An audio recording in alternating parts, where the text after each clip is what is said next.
Good morning. First of all, if you have to see us take shelter, it's because there's a tornado warning in this area. Today, I want to talk with Larry about a follow-up to the last video we did regarding preparing your family for prison.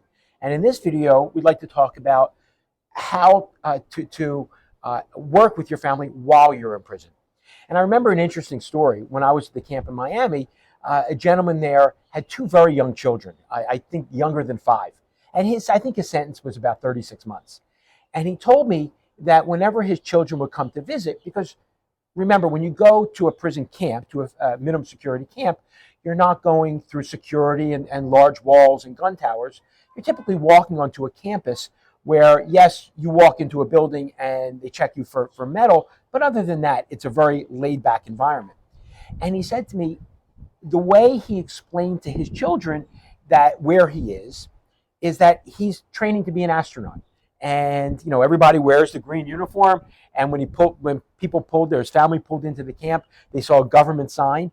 So that's how he tried to explain it to his children. Now, that usually only works with very young children.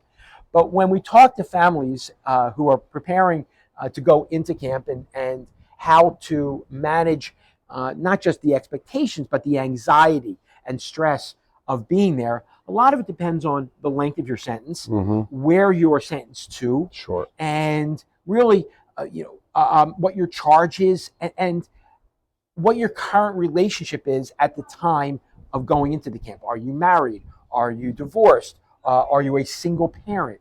How old your children are?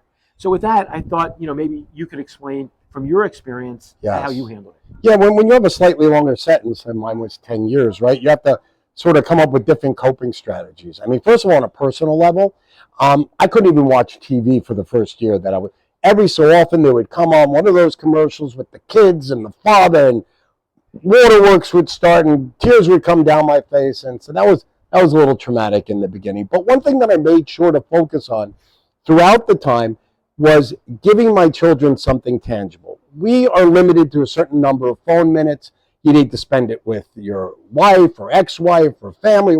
You're trying to use those minutes as best as possible, but they're limited.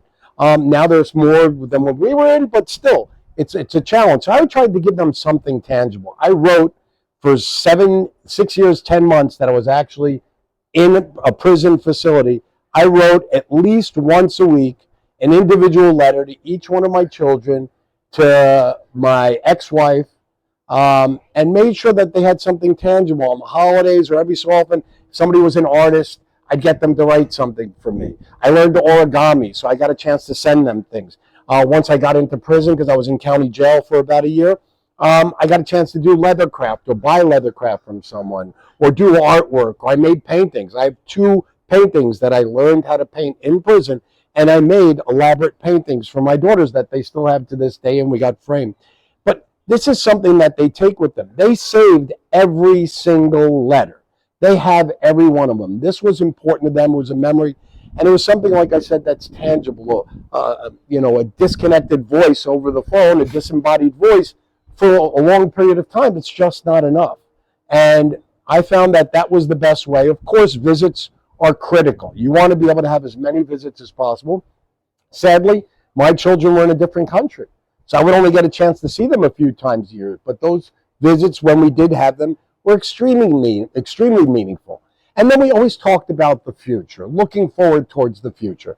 Sadly, we all lived in the present during a sad time in our lives. But if you get everyone focused on where we're going to be in the future, then that is another critical part. And there's one last thing I wanted to add, because when I was first in a Nicaraguan prison, when I first got captured, and I didn't know what I was looking at. I thought I could be looking at a life sentence based on how I scored out in the sentencing guidelines and not understanding everything. I had thought about, what it would be like for my family if I wasn't around anymore, right? And sadly, you and I both have had clients that have taken their lives as part of the journey before they actually went to prison. They just couldn't bear it. And one thing I want to share is, it's something that crosses most people, if not everyone's minds, when they're in this. Get that thought out of your head. You're going to get through this. It's about perseverance. It's about resilience. And you come out on the other side with a full life. It's not cancer. It's not a horrible disease, right? There's going to be an end to it, and you're going to come out on the other side. The last thing I want to add is that when it came to my children, one of the fears I had, I would lose all moral authority with them. Look, I went to prison, right? And so I thought that I would. That turned out not to be the case. They still love me. They will still love you. They will still care about you. They'll still respect you. There'll be issues. Don't get me wrong. There'll be therapy sessions you're going to need, but you'll get past it. And you're going to come out great on the other side if you follow our advice. I remember we were sitting in the visiting room, and my daughter said to me, "Well, what do you want to do when you come out?" And I said, "You know, I want to be a consultant. I want to help people." And she looked at me with anger in her eyes. Why would you ever want to get back and dwell in this environment? And why would you even want to remember it? Wouldn't you want to put it all behind you? And I said, no, I really want to help people. And my daughter was visiting us this weekend, and I got a phone call from somebody when we were driving somewhere, and my daughter listened to the conversation. And when I hung up with them, she said, "Dad, you're really amazing. You really talked to that person and explained it to them and took a lot of the stress. You could tell in the conversation how you took the stress out of her anxiety of her husband going away on a 10-year sentence."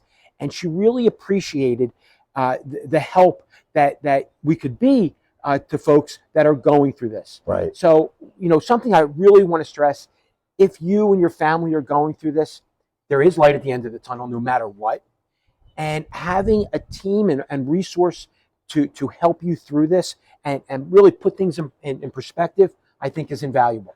So after you look at the video, you read the blog, reach out to us, give us a call, text, and really, if nothing else, we can help you and your family understand that yes, you will get through this, your family will get through this, there are ways to get through this.